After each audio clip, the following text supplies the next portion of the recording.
안녕하십니까. 지난 한 주일 동안 뉴질랜드에서는 코로나 바이러스 소식 때문에 아주 시끄러웠습니다. 오늘도 록다운 연기 소식부터 전해드리겠습니다.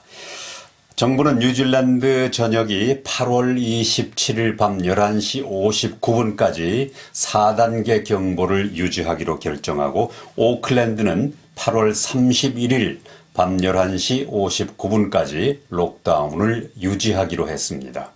제신다 아던 총리는 브리핑에서 발병의 진원지인 오클랜드는 최소한 8월 31일 화요일까지 4단계 경보를 유지할 것이라고 말했습니다.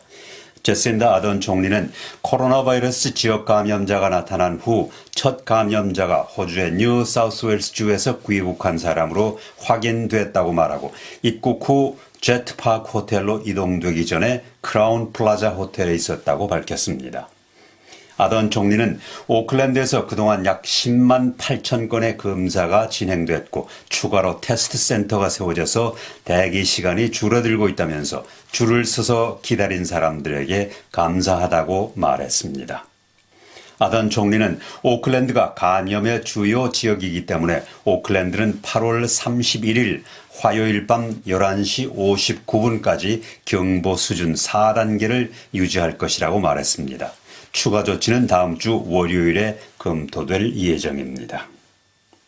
피니 헤나레 국방장관은 아프가니스탄에서 처음으로 뉴질랜드인 제1진이 23일 오후 귀국했다고 발표했습니다. 헤나레 국방장관은 외교통상부가 아프가니스탄에서 200명 이상의 뉴질랜드인과 접촉했는데, 이번에 귀국한 제1진은 호주와 아랍에미레이트를 포함한 동맹국의 도움으로 대피할 수 있었다고 말했습니다. 그는 또 카불의 지상과 공항에서 개인을 도울 수 있는 우리의 노력은 제한적이지만 동맹국과 함께 일하는 뉴질랜드 방위군 덕분에 도움을 받았다고 말했습니다. 현재 카불 공항으로의 접근은 매우 어렵고 지방에서 카불로 여행하는 것은 거의 불가능한 상황입니다. 헤나레 국방장관은 뉴질랜드 정부는 뉴질랜드인의 카불 공항 입국을 도와준 미국과 호주에서 뉴질랜드로 데려오는 데 도움을 준 에어 뉴질랜드에도 감사하다고 말했습니다. 제신다 아던 총리는 23일 브리핑에서 정부가 아프가니스탄에서 대피하고 있는 뉴질랜드인의 추가 정보는 제공하지 않을 것이라고 말했습니다. 경찰은 일부 시민들이 록다운에 반대하고 있지만 대부분은 록다운 규정을 잘 지키고 있다고 말했습니다. 지난 18일 0시에 발효된 록다운 이후 22일 오후 5시까지 전국적으로 29명이 규정을 위반해 기소됐고, 나머지 85명은 훈방 조치됐습니다. 경찰은 일부 시민들이 시위자들의 실망스러운 태도에 대한 신고가 들어오고 있기는 하지만 대체로 록다운 규정을 잘 지키고 있어서 기쁘다고 전했습니다. 뉴질랜드는 소비를 줄여서 온실가스 배출을 줄이기 위해 육류와 유제품에 대한 세금을 도입하거나 아니면 가격을 올릴 것으로 예상됩니다. 뉴질랜드의 많은 비영리 단체와 활동가 그룹은 유럽에 기반을 두고 있는 조직인 True Animal Protein Price Coalition TAPP가 보내온 공개 서한에 서명했습니다. 이 서한의 내용은 육류와 유제품의 생산과 소비를 보다 지속 가능하게 만들기 위해 공정한 가격과 세금을 요구하는 것으로 되어 있습니다. 육류와 유제품을 생산하기 위해서는 같은 양의 식물성 식품을 만드는 것보다 훨씬 더 많은 온실가스를 배출합니다. 작년 독일에서 나온 한 연구에 따르면 육류가 환경에 미치는 영향을 기준으로 할 때 고기값은 지금보다 2.5배 더 비싸야 한다고 주장했습니다. 뉴질랜드의 온실가스 배출량이 지난 3월을 기준으로 7년 만에 최저치를 기록했다는 자료가 발표됐습니다. 그러나 코로나 바이러스로 인한 록다운에도 불구하고 전기와 가스 등 산업은 여전히 배출가스가 전년도에 비해서 증가했습니다.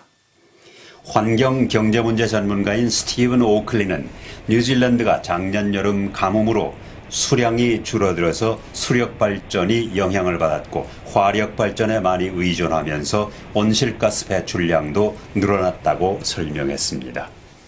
온실가스 배출이 가장 많이 줄어든 것은 운송, 우편, 창고업으로 49%가 감소했고 다음은 제조업으로 7.2%, 농업, 임업, 어업이 1.2% 감소한 것으로 나타났습니다.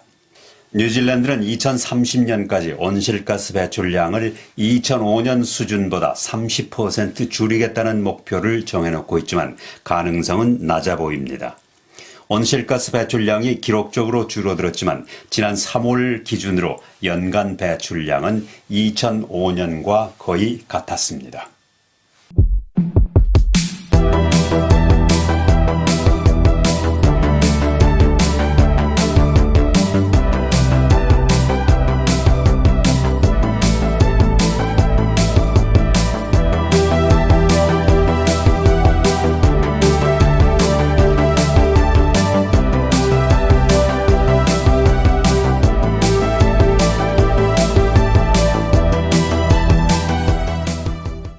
뉴질랜드에서는 지금까지 12살 미만의 어린이들에게는 스트레스를 받는다는 이유로 마스크를 씌우지 않고 있었습니다마는 앞으로는 다르게 생각을 해야 될 수도 있습니다.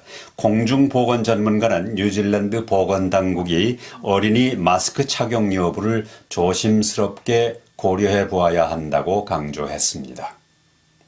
현행 규정에 따르면 12살 미만의 어린이는 공공장소에서 마스크를 착용하지 않아도 되지만 미국을 비롯한 다른 나라에서는 어린이가 마스크를 착용하도록 권장하고 있습니다.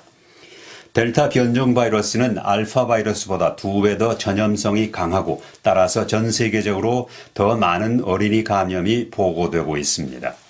캔터베리 대학의 바수 교수는 어린이들에게도 마스크를 쓰게 하는 것이 안전하다고 말하고 미국의 질병관리예방센터도 2살 이상 어린이들에게는 마스크를 쓰도록 권장하고 있다고 지적했습니다.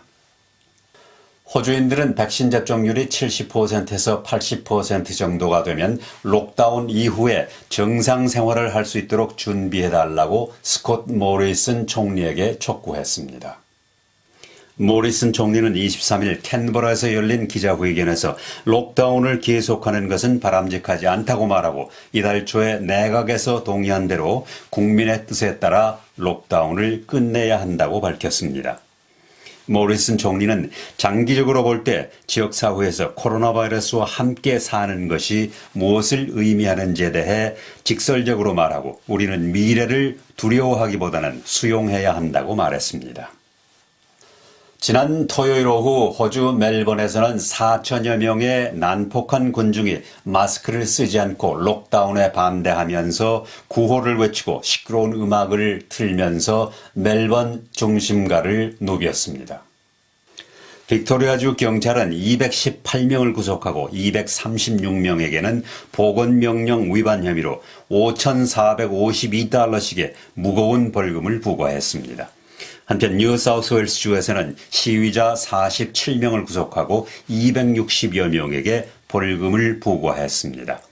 경찰은 또 도시로 접근하는 약 3만 8천 대의 차량을 정지시킨 후 137장의 벌금 티켓을 발행했습니다. 주 뉴질랜드 한국대사관은 오는 28일 토요일 웰링턴의 마이클 폴러 센터에서 열기로 했던 K-컬처 페스티벌을 록다운으로 인해서 연기한다고 통보해왔습니다. K-컬처 페스티벌은 대사관이 지난 2015년부터 웰링턴 시청과 웰링턴 한인회와 공동으로 주최해온 종합문화 행사로 웰링턴의 주요 겨울 문화축제로 자리잡고 있습니다. 올해 행사는 뉴질랜드 전역의 동포 문화 예술인을 초청해서 더 나은 회복을 주제로 공연과 전시, 콘테스트 등 다양한 행사를 준비하고 있습니다. 행사 일정이 다시 결정되는 대로 알려드리겠습니다. 오세아니아 위클리 이번 주 순서를 마칩니다. 감사합니다.